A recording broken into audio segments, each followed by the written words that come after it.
之前有姐妹问蒸烤箱炖燕窝的方法，今天正好要炖，就全程记录来详细分享下。方法很简单，炖出来的燕窝也是气泡满满、晶莹剔透，非常漂亮。可以冰箱冷藏保存半个月，1天1瓶，存取都很方便。而且我算了一下，每罐就20-30块钱，竟然跟一杯奶茶钱差不多。首先就正常的泡发，算好自己需要的量，日常吃一般只要每天或者隔天2克左右，孕期可能就要多一些，具体可以根据自己的需求来。我这次是泡发了20克，记得用纯净水泡发2到5小时左右，中间可以把燕角的位置撕一下。然后就是挑毛，我买的这种是比较干净的，不用怎么挑毛，一些浮毛它会自己浮上来，多换几次水就能洗干净了。然后沥干水分开始分装，如果想要分的精准点就称一下。我这个分装瓶是买燕窝送的，一瓶50毫升，可以装2克干燕窝，所以这20克干燕窝就分成了10瓶。其实装2克的浓度是远高于很多市面上卖的鲜炖燕窝的。想要水分多一点，也可以只装1.5克左右，或者买大一点的瓶子。分好后加满纯净水，盖好瓶盖，送入蒸箱。没有蒸箱的话，蒸锅也是可以的，只是火力时间可能不太一样。蒸箱设置100度25分钟，时间到就炖好了。这个晶莹剔透的样子，看看就好喜欢。我会等稍微冷却再放冰箱冷藏，这样炖出来的密封性很好，开瓶也会有咯哒一声。我是最常有保存过半个月没问题。燕窝是少量多次，长期吃效果比较好，这样每天早上吃1瓶就很方便。顺便分享几种我喜欢的吃法，最常吃的就是直接加温牛奶，简单方便。牛奶微甜，我就不额外加糖了。也可以10分糖加兑了温水的燕窝，再加几颗黑枸杞，就可以看到好漂亮的浪漫星空，养颜又养眼。早上喝上这么一杯，开启一天的好心情。加到银耳汤里，胶质满满，据说可以抵好几张面膜。加到芒果椰汁西米露里，也是很好吃的甜品。好了，那今天就先这样，拜拜。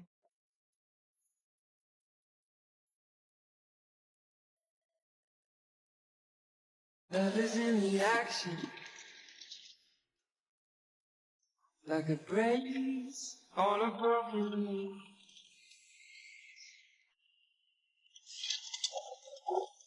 Give me time and give me patience. That would be enough for me.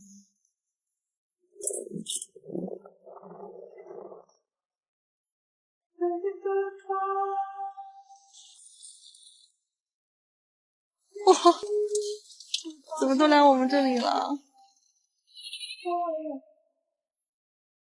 好可爱啊，这些羊。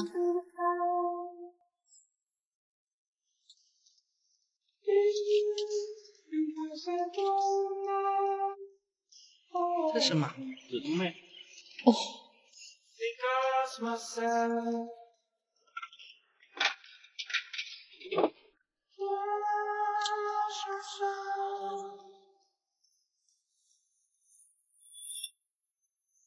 I wish I was truly 哎呦，太美了吧！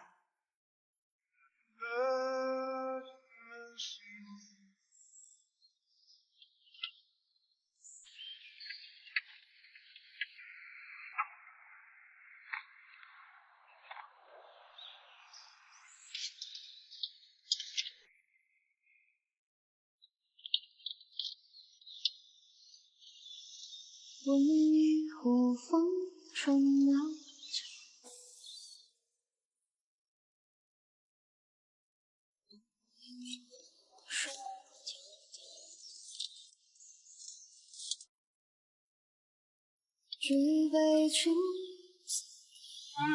好吃吧？好好吃啊！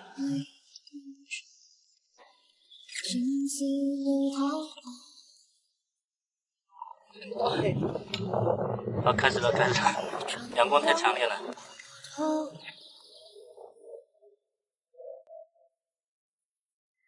望看去路遥望，一人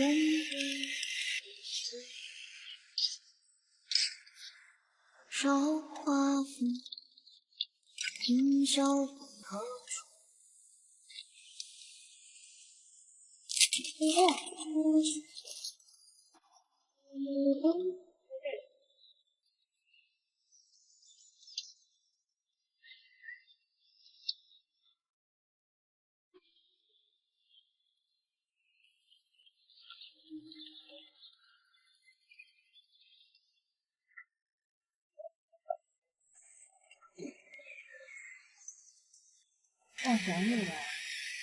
如果是羊肉，别人以为我们现场宰的。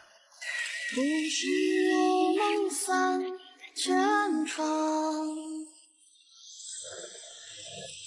穷尽千里时光，已经有香味了，好香啊！徒把离殇轻望，梦如幻想。身有梦散前程，穷尽千里时光，徒把离殇轻望。会不会把它吃完？算一这都熟了吧？如早晚上，身有梦散前程，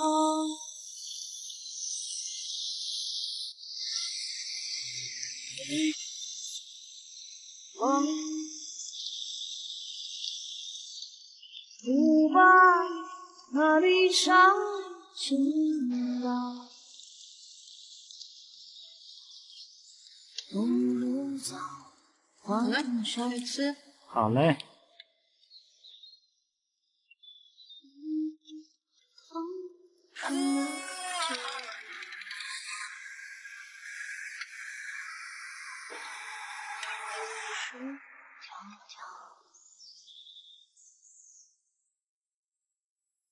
真悲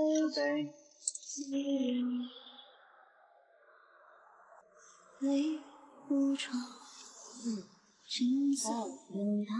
我感觉意面用不粘锅做起来还是这个铁板弄起来好吃一点，有没有感觉？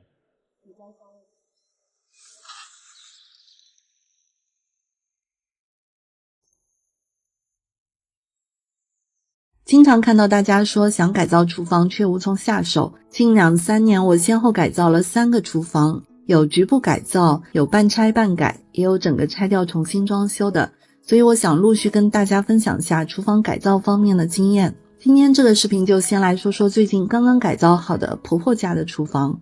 这个厨房大概已经用了30年，旧到柜门都掉了，没有任何我们觉得值得保留的部分。但是厨房本身面积还是挺大的，方方正正，层高又高。用我婆婆的话说，就是我那个那么小的厨房改造下都这么好的话，那她这个厨房重新装修后肯定就更好了。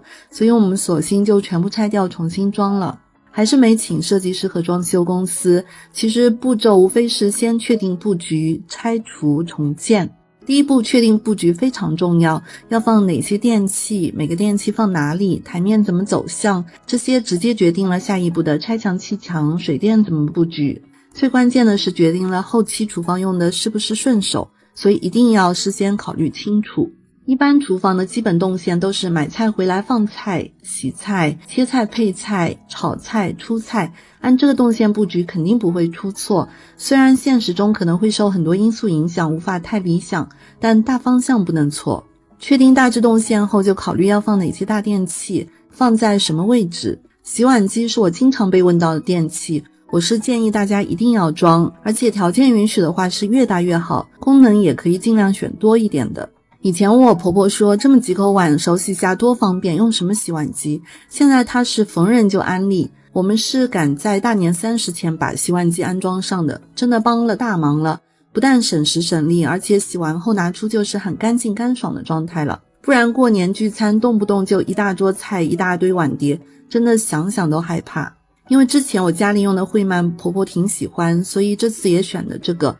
不过是升级后的 i3， 烘干可以自动开门，碗篮设计也更合理，相同空间居然能装17套了，几年前的洗碗机最大也就13套，而且这层碗篮还可以上下调节，高一点的东西也能放下。但我经常会被问到，家里只有2-3口人，还有必要买大的吗？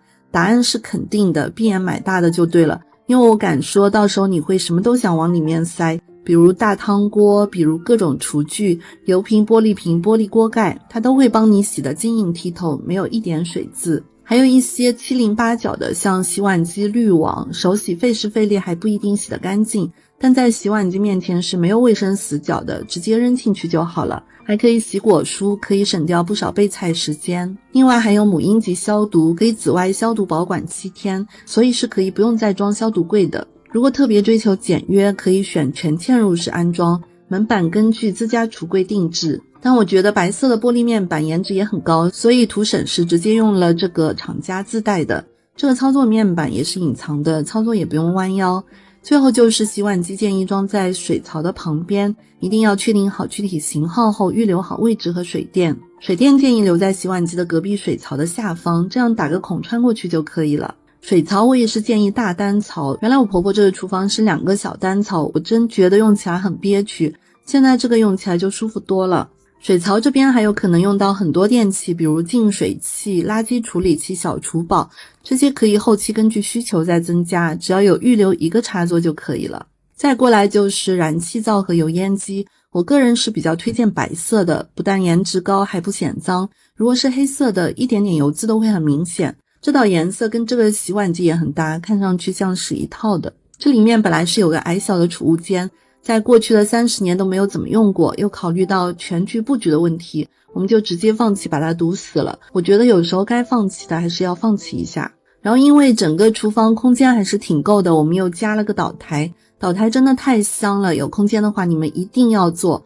原来这里是放了张桌子，感觉有点挤，换成岛台后储物空间增加了，多了一组地柜，地柜内缩后可以放高脚凳，人少的时候可以在这边吃饭，也可以跟家人有更多的互动，累了还可以坐在这边休息。操作台面深度80，比一般60升的台面更深，用起来更宽裕。还嵌入了蒸烤箱，蒸烤箱的话我感觉大家都挺纠结嵌入式和台式的，我是正好有一台闲置的嵌入式就装我婆婆这里了。我觉得如果有预算有空间就选嵌入式的，一体性更好，不然台式也是可以的，各有各的好。这台蒸烤箱最大的问题是操作界面只有图标没有文字，但我婆婆基本只用纯蒸功能就影响不大，推荐大家最好还是要选有文字的。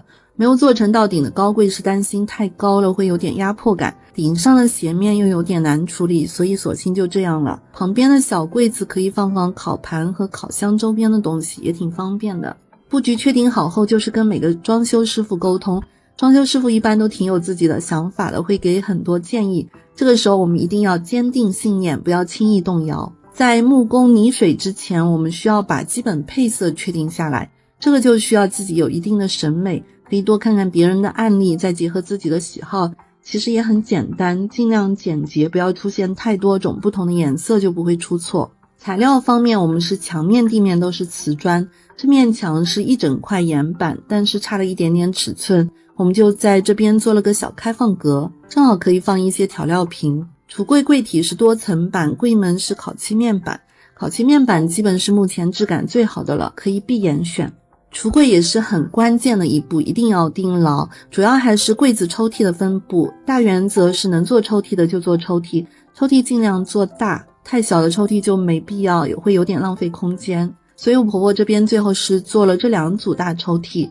工具抽也是非常推荐大家要至少做1个的。柜体高度要根据身高定，我个人是比较喜欢高低台的，但我婆婆说这个高度她习惯了就没有动。我们这套橱柜虽然质量做工都挺满意的，但过程也是很坎坷的。经验教训就是：第一，一定要约定好完工时间；第二是看橱柜设计稿的时候一定要反复再三检查清楚。还有这个岩板台面也是坑超级多，安装的时候又是开裂又是崩边又是很大的缝，大家如果想装岩板的话还是要慎重选择厂家的。这个厨房还有好几点比较特殊的地方，比如原来这边是那种推拉窗，不大气，过去的30年也没有开过窗，而且旁边就有门可以打开通风，所以换成这种大窗，档次直接拉高了。还有层高特别高，做吊柜的时候还是很担心头重脚轻的，所以我们是把上面做成了双层，颜色也做了区分。吊顶我们是直接石膏板加筒灯，这样更加简洁一些。